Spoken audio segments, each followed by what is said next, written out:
Have you heard the story of Mama Delicious? This story happened many years ago, deep in the heart of Udi, a quiet town in Enugu State. It was a place where everyone knew each other, where the land was green and fertile, and life followed the rhyme of nature.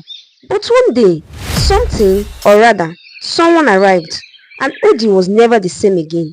She came alone, no husband, no child, just a worn out bag of clothes and a large wooden cooking spoon slung over her shoulder. Her name was Iyabeji, a towering fat Yoruba woman with long straight black hair that danced down to her waist. She barely spoke unless necessary, and her accent marked her as a stranger to the people of Udi. She rented a crumbling mud brick house far inside the bush paths where no one else lived. It was surrounded by thick trees and eerie silence. Villagers called it Ugudegu, the mysterious hill. Not long after her arrival, the villagers discovered her at the local market. She had set up a wooden fruit stand and placed three massive pots over a charcoal fire. When the aroma from her stew hit the air, it was like a spell. People were drawn like moths to a flame. Children, women, hunters, and even elders trooped to her stand. Iyabeji, the ultimate food seller, they hailed. Onje edunga, eloba bata, etumbo. Someone shouted in Yoruba, meaning, this food is too sweet. Go and wear shoes and come back. Even those who barely understand her language would say, Iyabeji, rigi doto, meaning, your food is sweet. She would throw her head back and laugh deeply. Ha ha ha, modupeo, meaning thank you. No other food vendor in Udi could sell a single plate until Iyabeji's food was finished. But despite her popularity, she remained an enigma.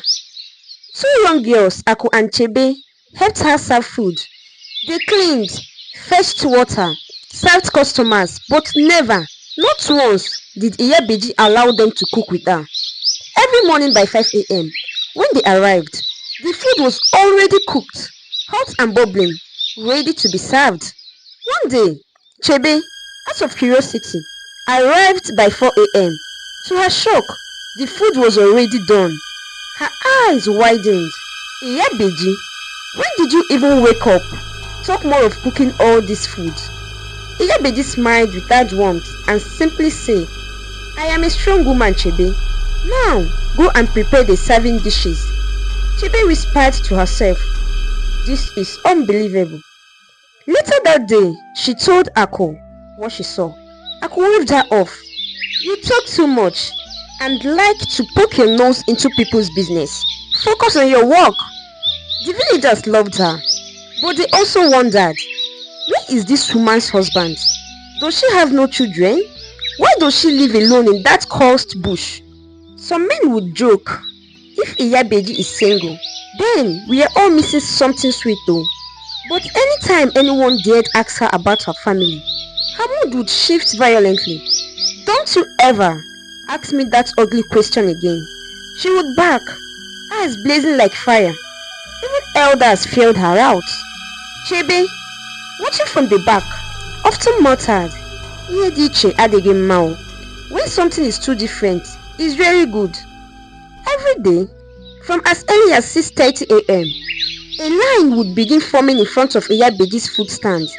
Children with torn uniforms, hunters returning from the bush, nursing mothers with babies strapped to their backs, and even big men with pot bellies in agbada all gathered before her pot. By 7 a.m. in the morning, the entire market square would be buzzing. The air was thick with the scent of goat meat pepper soup, banga stew, egusi with ogiri, and smoky jollof rice. Customer 1 shouting from behind, Mama Delicious, Biko, give me that banga soup and pounded yam before it finishes. Oh. Customer 2 laughing, Ah, my wife must never find out I am here again. No. Customer 3, Munani, Nriga. Mama Delicious, I beg, add one more meat. Our wife, this food is extraordinary. The name Mama Delicious stuck like palm oil on white cloth. It started as a joke from a playful customer, But the way Iyabeji would giggle and say, una too like food though, made everyone laugh, and the name stayed. Soon, no one even called her Iyabeji anymore. Children would run through the village shouting, Mama Delicious has opened her shop oh, Mama Delicious has come oh. Women would leave their own pots on fire at home, racing barefoot to buy just one plate. Some customers came with empty coolers and bought 10 plates at once. Others bribed the serving girls to skip the line. And when the food finished, which it always did before 9 a.m. in the morning, those who missed out would groan in frustration. Chai! Mama Delicious, you want me to die today? I haven't eaten your food in the past 3 days. Another man knelt dramatically. Please now, just check the inside. That pot, that last pot, even if it's oil, let me lick it. Iyabeji would smile warmly but firmly. It don't finish now, my darling. Come back tomorrow early, or better still, sleep in front of my store. Even the other food sellers in Udi began losing customers, closing shop. Who would buy watery beans or tasteless okra soup when Mama Delicious could turn even plain white rice into delicious jollof?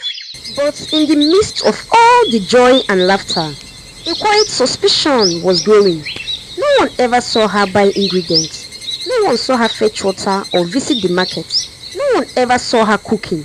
By the time her girls arrived in the morning, the food was already ready, hot and fresh as if cooked by invisible hands. Chebe, one of the girls, leaned over to Ako one day and whispered, Do you ever wonder where she gets these ingredients from? We never help her grind pepper, cut onions, nothing. Ako rolled her eyes. You too like to talk nonsense. Just be grateful. She pays us well and she gives us leftover meat. But Chebe was not satisfied. She muttered under her breath. Something is not right about this woman. She's doing something strange at night. And the villagers, though they praised her during the day, at night they whispered, a woman who cooks so much, yet no one sees her in the market. Where does she get her meat from? Her ingredients, her spices? But no one dared to confront her. Why? Because once you taste Mama Delicious food, you can't stop coming back. Even if your spirit warned you, your stomach would drag you back there. That evening, just as the sun dipped behind the hills of Udi, and the last streaks of orange light bathed the village, Iyabeji was wiping her sweaty forehead and covering her empty pot. The market square was slowly winding down, traders packing up, mothers calling their children and goats roaming freely again. Just as Iyabeji pulled the bamboo curtain over her store, Mama Okachi, the local pepper and tomato seller, approached her with a friendly but curious smile. Mama Okachi, in a teasing tone, said, Iyabeji, Wunyani, this your food sweet though, not be small thing. But my sister, Biko, come buy pepper and tomato from me sometimes now. I dey here every morning and evening.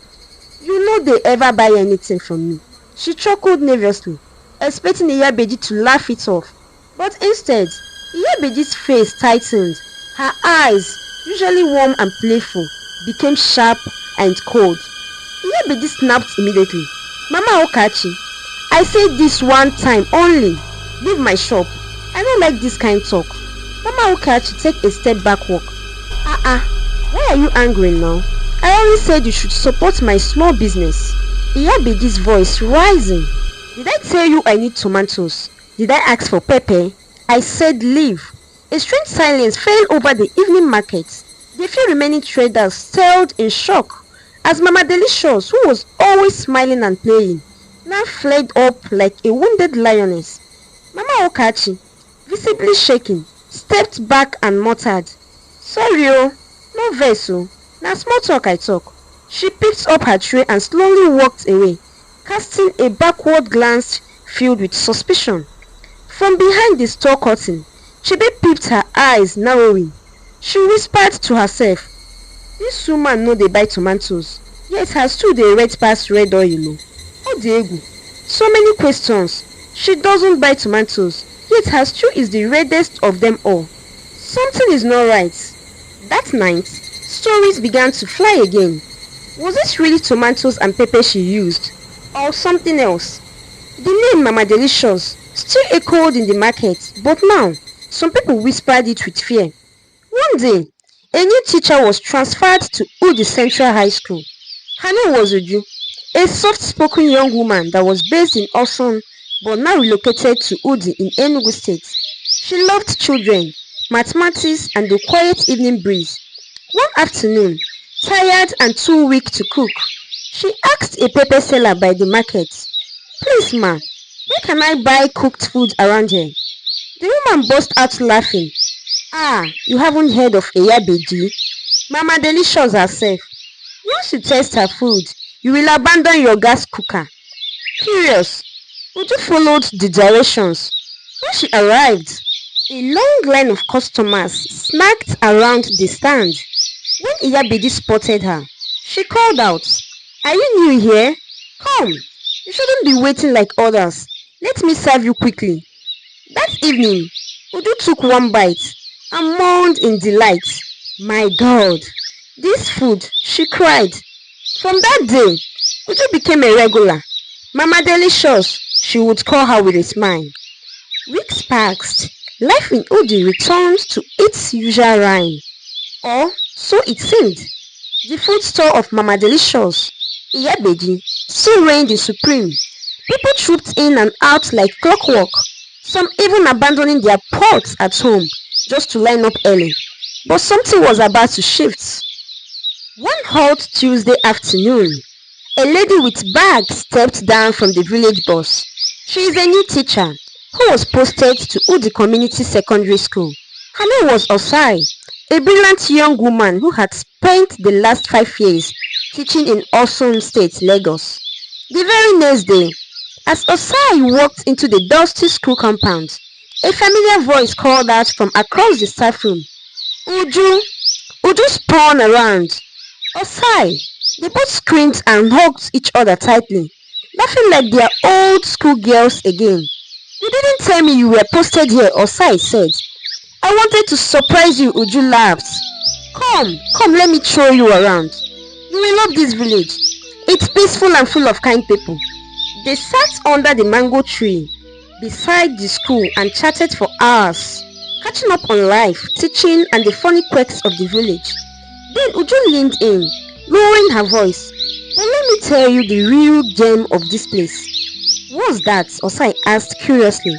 "Mama Delicious, Iyabeji, the woman who cooks the tastiest food in the whole of Enugu. I am serious, oh. Once you eat from her, you will abandon your kitchen." Osai chuckled, intrigued. "Okay, oh, now I must taste it."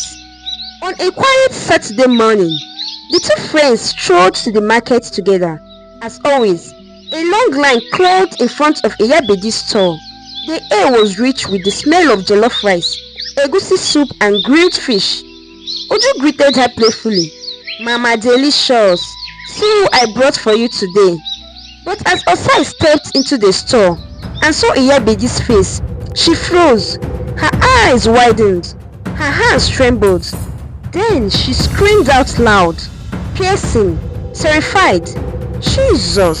That's her! That's her! She's a witch!" People turned. Hairs jacked. Plates dropped. "What is it? What happened?" Villagers shouted. Osai pointed directly at Iyabeji. Her entire body was shaking. "She's a witch! I know her. I know her face. We thought she died long ago, but she is here, alive." A silence fell over the crowd. Iyabeji stood motionless, her fake smile slowly fading. Then suddenly, she blurted out. Before anyone could grab her, she slipped through the back curtain of her store and vanished into the bush behind the market. No one chased her. Every eye was fixed on Osai. That same afternoon, Osai was summoned to the Igwe's palace. The king sat on his stool, surrounded by elders, hunters, and the villagers still in disbelief. Osai stepped forward, her voice firm but laced with sorrow. Iyabeji is not her real name. Her name is Ajoke Oson. She lived in Osun State. Everybody there knows her story. She had a husband and 3 children, but they all died mysteriously Rumors spread she had sacrificed them. Babies born in that community started dying, one by one, all under mysterious circumstances. The palace fell into stormed silence. She was exposed. Osai continued. The village elders banished her. We thought she was dead, until I saw her today. Gasps and murmurs spread through the hall like wildfire. She didn't cook that food you all eat. No, that food is not human-made. It's the work of the spirit. Spirit she commands. Achebe, standing in the back, clutched her wrapper tight and screamed, Chineke mo, I knew it. I knew something was wrong. Every morning I come to her house. The food is already cooked. Even when I came by 4 a.m., everything was ready and hot. The villagers stormed her shop. It was empty, just dirty pots and plates. They rushed to the house deep into the bush. She was gone. Everything, pots, beds, mats, had disappeared as if she was never there. In anger and fear, the villagers destroyed the shop and burnt down the lonely house in the forest. The village was never the same. People stopped eating outside. Women told each other, cook your food though, even if it's just white rice with salt and pepper. Eat it like that. No more eating what you didn't see being made. Even honest food vendors suffered. Nobody wants to buy their food again. Their stores went dry. One village food seller woman said, me that is innocent. See my food though. Nobody wants to buy from me again. All the food sellers in Udi turned to tailoring, others to farming. Mama Delicious has poisoned the entire food trade with fear. Some say she now roams another village under a new name, wearing a new smile, ready to feed another town her sweet deadly magic. Others say she lives in the forest, still watching. But one thing was certain, no one ever saw Mama Delicious again. Ebony Dara Kachiyadi. Where a person falls, that is where their destiny lies. Two Udi women coming back from the stream were gossiping to each other. One of them said, but sometimes, not every stranger comes empty. Some carry more than the pots and spices. They carry secrets that can haunt a village forever. And so, the almighty, once joyful aroma of Mama Delicious cooking disappeared from the village of Udi, leaving behind only questions, fear, and silence. She came with nothing and vanished into nothing. But the memory of her food and the horror beneath it remains forever hinged in the hearts of those who taste it. Not all that glitters is gold. Sometimes the sweetest smiles hid the deepest secrets. Sometimes the most delicious things are not what they seem. Udi learned that day that evil can wear the face of kindness, that we must never be so blinded by pleasure that we ignore our instincts or silence those who speak the truth. If something feels too perfect, look again. I said, look again. Ask questions. Trust the unease in your spirit, for it may be warning before it's too late. The food is gone, the shop is empty, but somewhere, perhaps in another village, she cooks again with a new name, a new face. So beware, beware, because Mama Delicious may just be around the corner. Who knows? Thank you for watching. Please don't forget to like, drop your comments, and please subscribe to our channel.